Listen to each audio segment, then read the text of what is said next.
साईं की बात।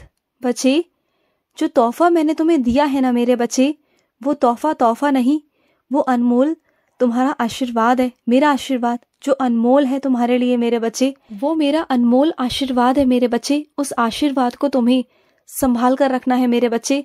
तुम जितनी देर, जितने दिन, जितने साल उसे संभाल कर रखोगे ना, उतना तुम्हारे पास मैं रहूंगा मेरे बच्चे।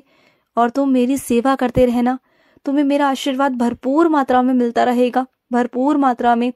तुम जितना सोच नहीं सकते ना उतना। और पता है, तुम्हारे पास आने का ना कुछ अलग कारण है मेरे पास, कुछ अलग संकेत है, क्योंकि तुम्हारे जिंदगी में ना कुछ बहुत बड़ा, कुछ बहुत नया, कुछ होने वाला है मेरे बच्चे, जिससे तुम बहुत बहुत खुश हो जाओगे, बहुत खुश, जिसके बारे में ना तुम कभी सोच भी नहीं सकते। उतने खुश हो जाओगे तुम, जिसकी तुम कल्पना भी नहीं कर सकते। तुमने बहुत संघर्ष किए, बहुत परेशानियां झेली, तुमने अपने घर परिवार में भी बहुत कुछ देखा, ऊंच नीच देखी, भेदभाव देखे, संघर्ष किए, रोए, उठे, बैठे अपने घर वालों के साथ में, और फिर से उठकर खड़े हुए, हिम्मत लाए और दोबारा से चले। तो मैं कैसे तुम्हें रोकूं मेरे बच्चे? मैं कैसे रोक सकता हूं तुम्हें? तुम्हें तो मैं भी आगे बढ़ाना चाहता हूं, तुम्हें इतना आगे बढ़ते देखना चाहता हूं, इतना कि तुम अपने परिवार के लिए तो सक्षम बनो ही बनो, लेकिन और भी मेरे बच्चों के लिए, जरूरतमंद बच्चों के लिए भी तुम सक्षम बनो मेरे बच्चे, और तुम अपने पांव पे खड़े हो सको। पर एक बात कहूं तुमसे, जिस कुर्सी पर मैं तुम्हें बिठाना चाहता हूँ, जिस सिंहासन पर बिठाना चाहता हूँ ना, तो वहां बैठने के बाद ना मेरे बच्चे अपने अंदर घमंड मत लाना, क्योंकि तुम साईं के बच्चे हो और तुम्हारे अंदर हमेशा नम्रता, विनम्रता ये होनी चाहिए मेरे बच्चे। हमेशा प्यार से बात करना, तुम्हारी वाणी में मिठास होनी चाहिए, और कोई भी अगर जरूरतमंद हो ना तो उसकी सहायता करना। तुम जितना लोगों की सेवा करोगे और उनकी दुआएं कमाओगे, उनका आशीर्वाद लोगे, उतना तुम आगे से आगे बढ़ते जाओगे। और ये मैं तुम्हें आशीर्वाद देता हूँ मेरे बच्चे।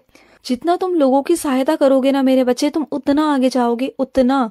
ये मैं तुमसे कहता हूँ, ये मेरी वाणी है, और मेरी वाणी कभी असत्य नहीं होती, ये तुम भी जानते हो मेरे बच्चे। और सुनो, जो लोग तुम्हारे आसपास ऐसे हैं ना, जो मुखौटा पहन के बैठे हुए हैं, जो तुम्हारे सामने तो बस ऐसा दिखाते हैं कि कितने संस्कारी हैं, और लोगों के सामने दिखाते हैं कि कितने संस्कारी हैं, लेकिन उनकी असलियत ना सिर्फ और सिर्फ तुम्हें पता है, क्योंकि तुमने देखा है उन्हें कई बारी तुमने देखा है कि वो किस तरह का व्यवहार करते हैं।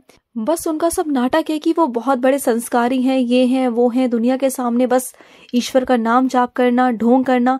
लेकिन अगर उनके अंदर झांका जाए ना, तो इतनी ईर्ष्या भरी है उनके अंदर, इतनी कालक भरी है कि वो ना, अगर कोई साफ हीरा भी रख दूं ना मैं, सफेद रंग भी होना, तो वो भी काला पड़ जाए।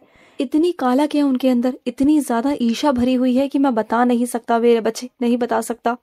और सुनो, जो तुम्हारे अपने हैं ना, जो तुम्हारे बहुत अपने हैं मेरे बच्चे, मैं जानता हूँ उनसे तुम नाराज हो किसी वजह से, लेकिन इसका मतलब ये तो नहीं ना कि अगर वो बीमार हैं तो उन्हें तुम पूछोगे नहीं। ऐसा मत करो मेरे बच्चे।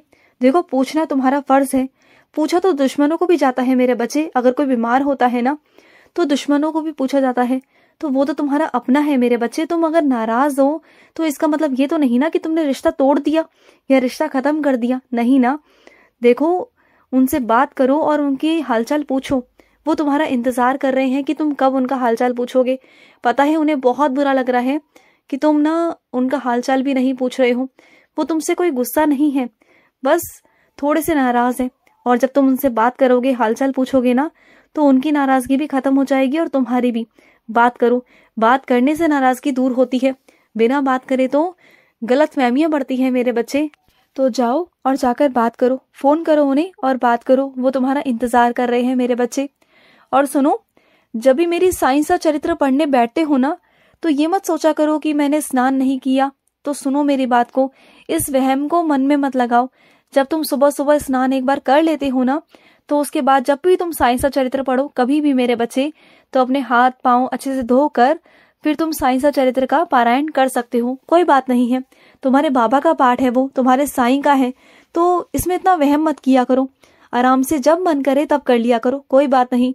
और सुनो, अगर तुम कभी कभी बीमार पड़ जाते हो और नहीं नहा पाते हो ना, तो तब एक काम कर सकते हो, तभी मुंह हाथ धोकर तो मेरा पाठ कर सकते हो, मेरी साइंस का चरित्र पढ़ सकते हो। ऐसा कोई वहम मत मानना, ना कुछ कहना ना कुछ करना। और अगर ना कोई बात का मन में वहम आए भी या कोई डर भी आए ना, तो सीधा मेरे पास आना और मुझसे कह देना। बस बात वहीं खत्म हो जाती है। 4 लोगों के पास पूछने मत जाना। ये 4 लोग हैं ना, 4 जुबान है इनकी, 4 तरह के वहम हैं इनके, तो उनकी सोच में मत जाना, उनसे मत पूछना, उनसे बिल्कुल भी मत पूछना। सीधा मेरे पास आना और मुझसे पूछना, मैं तुम्हें जवाब दूंगा। देखो, तुम्हारे और मेरे बीच ना कोई नहीं आना चाहिए, सिर्फ तुम और मैं मेरे बच्चे। और ना ये वहम वगैरह ना बिल्कुल मत किया करो, क्योंकि तुम्हारा साईं किसी भी वहम में नहीं पड़ता। तुम्हारा साईं बिल्कुल साधारण है। अगर तुम्हारा मन साफ है, तुम्हारा दिल साफ है ना, तो बस बात खत्म मेरे बच्चे।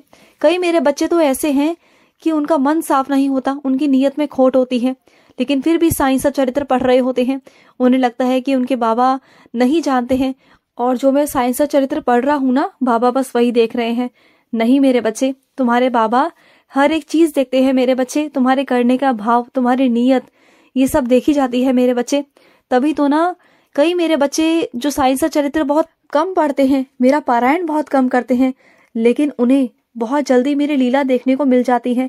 उनकी बहुत सारी इच्छाएं, मनोकामनाएं मैं जल्द से जल्द पूरी कर देता हूँ, सिर्फ उनके भाव देखकर। और कई मेरे बच्चे सालों साल से करते आ रहे हैं, और उसके बावजूद भी ना उनका पूरा नहीं होता, क्योंकि उनके मन में कहीं ना कहीं लालच, कुछ ना कुछ ऐसा होता है। कुछ उनके कर्म ऐसे होते हैं कि वो मेरे पास जब आते हैं ना तो अच्छे रहते हैं, अच्छी नीयत से रहते हैं, लेकिन बाहर की दुनिया में, सांसारिक दुनिया में ना उनके मन में हमेशा गंदगी होती है। तो इस कारण ना मैं सब चीजों को देखता हूँ मेरे बच्चे, और उसके बाद ही अपने बच्चों की मनोकामना को पूर्ण करता हूँ। पहले मैं अपने ऐसे बच्चों को सही राह दिखाता हूँ, सही राह पे लाता हूँ, और उसके बाद ही मैं उन्हें देता हूँ। ऐसा नहीं कि मैं नहीं देता, मैं सबको देता हूँ, मैं उन्हें भी देता हूँ और तुम्हें भी दूंगा। लेकिन ना बस फर्क इतना है कि तुम्हारी नीयत साफ होती है और तुम्हें जल्दी मिल जाता है, और उनकी नीयत खराब होती है। पहले उन्हें ठीक करता हूँ, उसके बाद उन्हें भी देता हूँ। और सुनो, तुम्हारे हाथ में जो कला है ना मेरे बच्चे, कि पुरानी चीजों से तुम कुछ भी नया बना देते हो, कुछ भी, और तुमने बनाया भी है। तुमने मुझसे पूछा भी कि साईं कैसे बना, तो मुझे बहुत बहुत पसंद आया मेरे बच्चे। अपनी इसी कला को और आगे लेके जाओ। ये कला तुम्हें ना आशीर्वाद से मिली है मेरे बच्चे, माँ सरस्वती का आशीर्वाद है तुम पर। तो इस आशीर्वाद को यूं ही मत जाने देना, इसे आगे लेके जाओ। तुम इसमें बहुत तरक्की कर सकते हो मेरे बच्चे।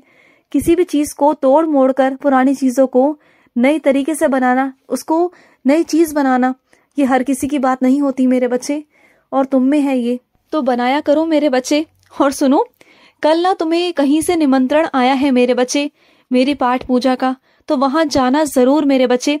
ये मत सोचना कि मैं कैसे जाऊं पाठ पूजा में, मैं क्या करूं, क्योंकि मेरा घर का काम कौन देखेगा, क्या होगा। सुनो मेरी बात, घर के काम तो होते रहेंगे मेरे बच्चे, वो हो जाएंगे। अपने कामों को आगे पीछे कर लो। लेकिन क्या तुम्हारे बाबा बार बार आएंगे? तुम्हारे बाबा की पूजा बार बार आएगी मेरे बच्चे। तुम जानते हो, अगर तुम्हें बुलाया जा रहा है ना, तो तुम बहुत खुशनसीब हो कि तुम्हें बुलाया जा रहा है, क्योंकि मैं हर किसी को नहीं बुलाता मेरे बच्चे। तो आ जाओ, बिना कुछ सोचे समझे आ जाओ मेरे बच्चे। काम सारे हो जाते हैं मेरे बच्चे, कभी कुछ आगे पीछे हो जाएंगे ज्यादा से ज्यादा, और क्या होगा। काम की चिंता मत लिया करो मेरे बच्चे, घर के काम तो होते रहेंगे, ये जिंदगी है, और इस जिंदगी में सब चलता रहेगा। लेकिन बहुत नसीब वालों को मिलती है मेरी सत्संग, मेरा पाठ, मेरी पूजा, मेरा कीर्तन, मेरे भजन, ये बहुत किस्मत वालों को नसीब होते हैं। उनमें से तुम एक हो। तुम हो मेरे वो खुशनसीब बच्चे जिसके ना बहुत प्यार करता हूं मैं, और इसलिए तुम्हें बार बार बुलाता हूँ। खींच कर लेकर आऊंगा, अगर नहीं आए तो इंतजार करूंगा तुम्हारा, आ जाना, ठीक है ना। और सुनो, परेशान मत हो, तुम्हारा काम हो जाएगा। बहुत चिंता कर रहे हो तुम्हें लग रहा है कि तुम्हारा काम पूरा नहीं हो पाएगा। तो सबसे पहले अपना मन को, अपने दिमाग को स्थिर करो और काम में लगाओ। उसके बाद सारा काम हो जाएगा। और ये दिमाग से निकाल दो कि तुम्हें नहीं आता, तुम नहीं कर पाओगे। जब तुम करने बैठोगे ना, तो तुम ही कर पाओगे, तुम देख लेना। तुम्हें ना मैं बहुत शक्ति और बहुत ऊर्जा प्रदान करूँगा, जिससे तुम सारे काम सही तरीके से, अच्छी बुद्धि के साथ में कर पाओगे। ठीक है, मेरा आशीर्वाद है तुम्हारे साथ। खुश रहो। आज का साई संदेश समाप्त हुआ।